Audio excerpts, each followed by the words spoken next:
With the re-emergence of Darth Maul in Rebels Season 2 comes a lot of questions, and with him being seen in the Rebels Season 2 mid-season trailer telling Ezra Bridger to call him Old Master, this has raised even more pressing questions about Darth Maul and his overall role in the Star Wars universe, particularly movies to come.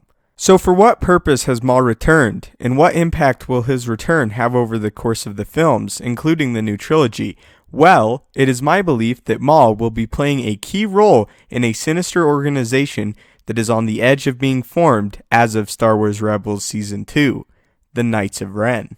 Again here, as with many other Star Wars theories, timeline is of the utmost importance, and in this case, what information we have on the Knights of Ren, and when they formed as an organization, and when they began to operate in the galaxy. In the canon novel Aftermath, a group of black-robed figures entered a dealer's place of business shortly following the destruction of the second Death Star above Endor, and beginning of the ultimate demise of the Empire as a whole. The purpose of these figures' appearance was to purchase what they believed to be Darth Vader's lightsaber. When questioned, they told the dealer that they were planning on destroying the weapon so that it may be with its master in death.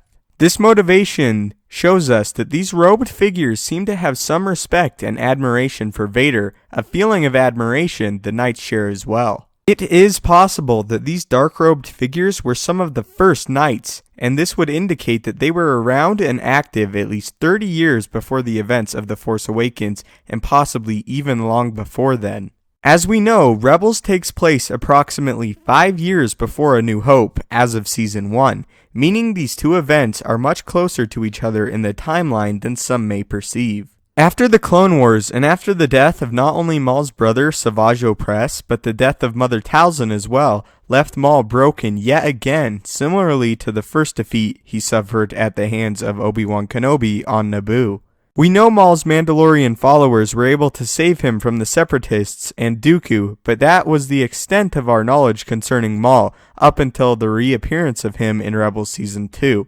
After his defeat at the hands of the Separatists, it is most likely he retreated back into hiding yet again as he had done before after the events that took place on Naboo many years ago. After Maul went into hiding, I believe he could have been sought out by Snoke, who was active during that time, who may have been plotting his eventual rise to power while he carefully studied the Empire and its leaders. This is when he would also seek Maul out. The big key and connection Maul has to the Knights of Ren in this theory is actually Ezra Bridger, and while I have a full in-depth video on why Ezra could be the main villain in Star Wars Episode 8, I will briefly summarize that video here. Ezra has a lot of connections to the Knights of Ren, too many some would say to be a coincidence. In the trailer for Rebels Season 2, Ezra is talked about quite frequently having the dark side exude off of him and it worrying certain characters. Ezra is seen activating a cross-guarded saber, which may be where Kylo Ren eventually had the idea on how to craft such a weapon because he heard of it from a now aged Ezra.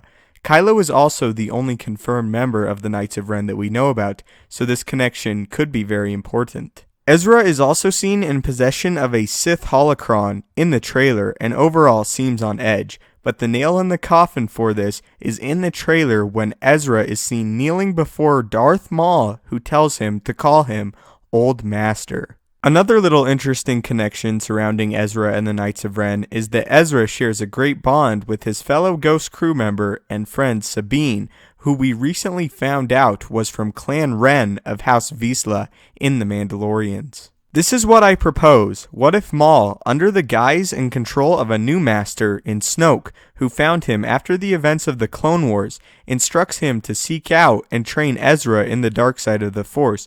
As we have seen in The Force Awakens, Snoke is very weary of hands-on training since he really denied training Kylo Ren fully until the end of The Force Awakens. And under the tutelage of Maul, Ezra grows in power and knowledge. I suggest that it could be the death of Sabine that ultimately drives Ezra fully to the dark, and with the help of Maul, together they form the Knights of Ren under Snoke's rule in Sabine's memory. My prediction for Darth Maul in Rebels Season 2 is that he will never actually be physically present with Ezra, instead reaching out to him with the Force, similarly to the way we see Yoda reaching out to Ezra with the Force. However, I do believe that Maul and Ezra will eventually meet in person, and Maul will begin Ezra's training in the dark side, again, under Snoke's instruction. It could also be that at some point after Ezra's training, Maul is killed, and Ezra finds himself directly apprenticed to Snoke himself, who we know has had many students over the years. And together they expand the Knights until it is a dark organization and is the one featured in The Force Awakens, an organization Kylo Ren will eventually become a part of. Going back briefly to the Mandalorians in The Force Awakens, during Rey's Force vision, we see a knight that appears to be in Mandalorian armor. Could it be possible that this was one of Maul's past Mandalorians, now member of the Knights of Ren? I would think it would be a great idea to implement some of the characters that have become major players in the new trilogy into the Rebels TV show, and it could act as an origin story to many villains we have yet to see in the new trilogy.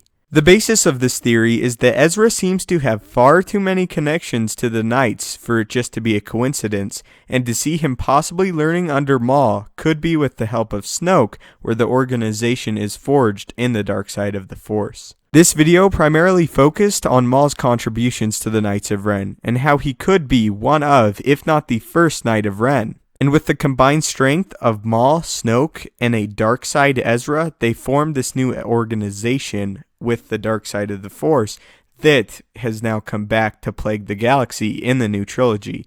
I have a full video on Ezra's connections to the Knights of Ren and how he could end up being the main villain in Star Wars Episode 8, and I will link that in the description down below if you are interested in it. Thank you so much for watching. Leave down in the comments down below what you guys think about Maul and what contributions he will have to the Star Wars story at this point. Do you think he could have something to do with the Knights of Ren, or do you think he'll come back as a different type of antagonist in Rebels Season 2 and that's it? Again, thank you so much for watching. May the Force be with you, and have a great day.